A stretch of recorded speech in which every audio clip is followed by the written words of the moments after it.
Bank of Baroda is on the path to recovery. The state-run lender, which is in the midst of a three-way merger, has seen an improvement in asset quality and lower provisioning for its standalone accounts. So will the trend hold once the merger is complete? Yatin Mota caught up with the bank's MD and CEO PS Jayakumar and started off by asking him about his take on the asset quality in the coming quarters. As far as the slippages is concerned, barring for one exposure of about 500 crores, the rest of them are fairly granular in nature. And as far as we go into the next quarter, we have to see how these things move around. But I think by and large, we stay with the guidance that on a quarter-on-quarter basis, we should see a reduction in the net absolute amount of net NPA, a continuing growth in a balance sheet resulting in a lower NPA to asset level. That broadly is what I would think is the direction we are heading towards. Okay. And sir, with respect to the NCLT, provisions and the NCLT cases, how is the bank really progressing, and what kind of a provision you have already provided for such cases? So that we have provided in the disclosure. If I recollect, the average provision are at the 68 or 69% level, somewhere in between. Now, as you know, in the NCLT is a matter of a court judicial process.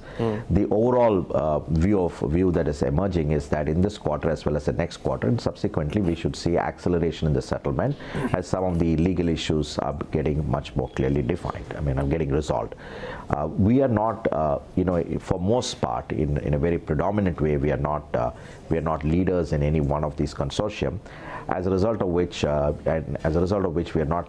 What I'm trying to say, it's all going to depend upon how the NCLT is going to get resolved. But overall, the sense is we should see an acceleration in the settlement. Outside of the NCLT as well, we have a fairly large level of NPAs, in the sense approximately 40% of the total NPAs are a subject matter of NCLT proceedings. The balance 60% or not, and we have therefore continuing to work on these assets to ensure recovery and upgradation, and therefore provide us with the ability to absorb further slippages.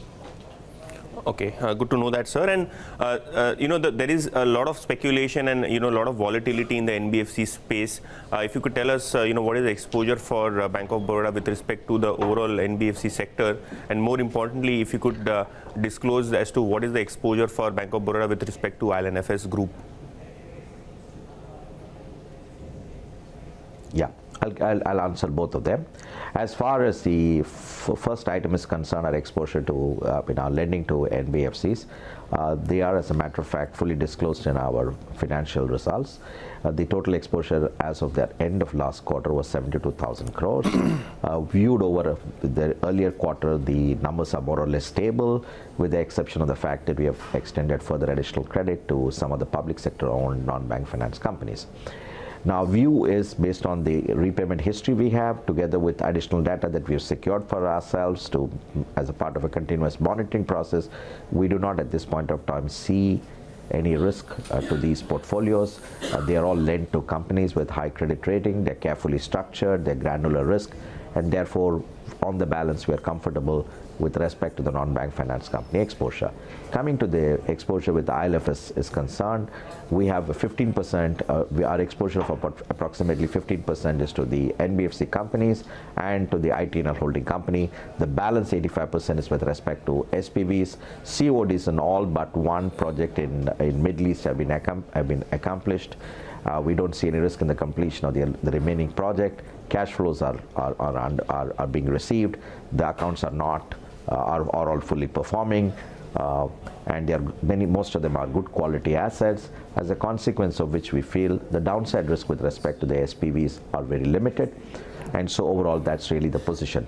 We have taken a certain amount of provision on the exposure to the parent company on the standard line, because these are not accounts which are NPA, so we take the provisions on the standard provision side. We need to watch this position.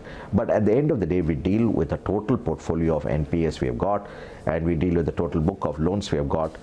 In any particular quarter, there could be slippages, as you know, and then there are recoveries. And so the overall position we have got, which is that we expect to see net reduction in the absolute amount of NPA, and therefore an improvement in the net NPA ratio would continue to be the view. Obviously, if the IL&FS exposure to the parent company slip, then that is indeed a negative news. But on an overall basis, I think we would be staying to the plan, to the guidance that we have been communicating so far. Okay, good to know that, sir. And with respect to credit costs, how do you see it shaping up for the bank in the coming quarters? The credit cost is on the decline, and my expectation is in the 2019-2020 scenario, we would expecting it to be lower than 1%.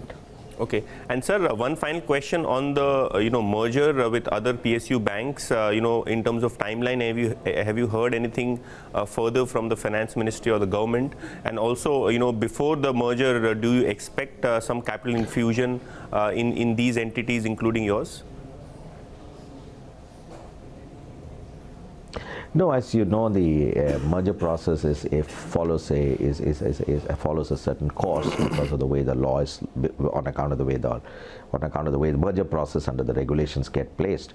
So there are various steps to be taken. Our expectation is that this merger formality is subject to approvals from appropriate regulatory authorities should get concluded by the 31st of March.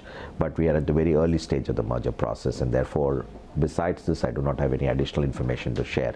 Insofar as capital requirement for the merged entity is concerned, clearly, in order to get capital, we have to make a justification and a business case for that. And the government's position on this has been that adequate capital will be made available, of course, subject to us making a good business case for the receipt of capital.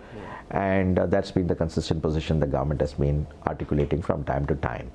So that's really where it is. We are making a 5-year plan, or we should be completing a 3 to 5 year plan, based on which, and based on the on all the data that is available across the bank, we would make a business case as to the extent of capital that is required.